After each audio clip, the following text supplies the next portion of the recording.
For the most part, I really appreciate what the developers have shown so far with the Gothic 1 remake. However, when the day arrives for the remake to be released, and if it proves successful, it will likely establish a new standard for any future Gothic games. This possibility concerns me a bit, because I feel like there's an important aspect of the original game that may be fading away and might never return. To fully understand the point I'm about to make, let's take a step back in time to an influential year in the development of Gothic's design philosophy and art direction. It's 1997. The gaming industry is still young and not nearly as refined or professional as it is today. A determined artist decided to leave his job in the 2D animation field to follow his dream of becoming a freelance concept artist. He began reaching out to local companies in the hopes of landing his first clients. One of those companies was a small, newly established game studio, with only 4 people working out a tiny office in a building that used to be a hair salon. The studio was Piranha Bytes, and the artist got the job. Over the following months, Ralph worked closely with Mike to develop much of the concept art for Gothic 1. Through his involvement early in development, he had a significant impact on shaping the world's aesthetics and features that we all came to love. He even designed the cover art and logo for Gothic 1 using Photoshop 3.0. There's an interesting podcast appearance where Ralph talks about his time at Piranha Bytes. He's passionate about how he drew inspiration from art history, especially from 18th century paintings. This influence shows in the game's unique art style. The muted colors, the grand vistas, the painterly sunsets, and the decaying ruins all get a feeling of gazing at an old painting. There's a sense of melancholy and solitude, combined with a romanticized view of nature and abandoned buildings, which creates a special atmosphere.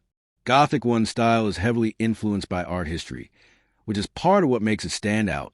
You can see this approach reflected in the game's use of 2 famous Gothic paintings, the one of the Oberon fighting harpies, and the other with him sitting in the throne room.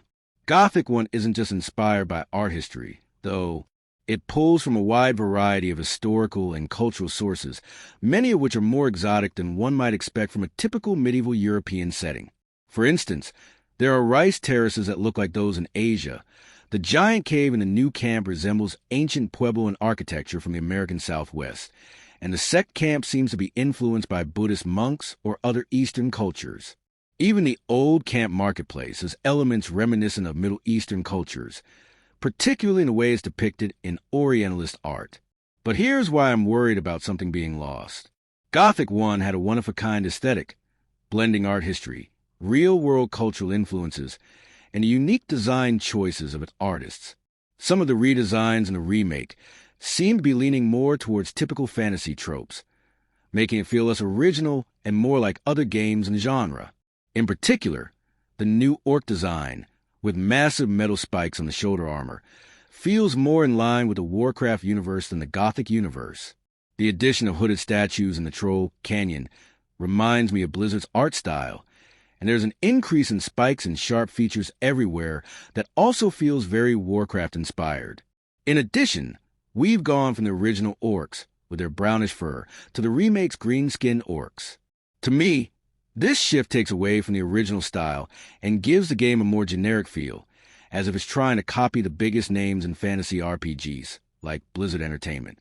That said, I understand that no matter how much I appreciate the original Gothic approach, we can't ignore the worldwide success of games that opt for modern art styles, like those seen in World of Warcraft and other recent hits.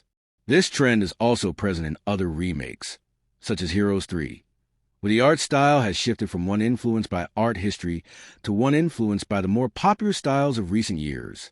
Maybe this change is necessary to appeal to a broader audience, or perhaps it simply comes down to the personal preference of the developers at Alchemia, who may prefer this new style.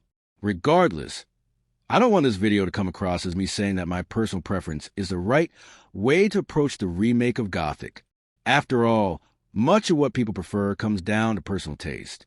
But I can't help feeling a bit nostalgic and sad that the design philosophy that defined the original Gothic might never fully return to the franchise. That said, despite my thoughts on the art style, I have to admit that exploring the recent demo of the remake has me genuinely excited. I can't wait to experience this beautifully reimagined world once the game is released. So don't forget to subscribe if you want to stay updated with more Gothic content in the future.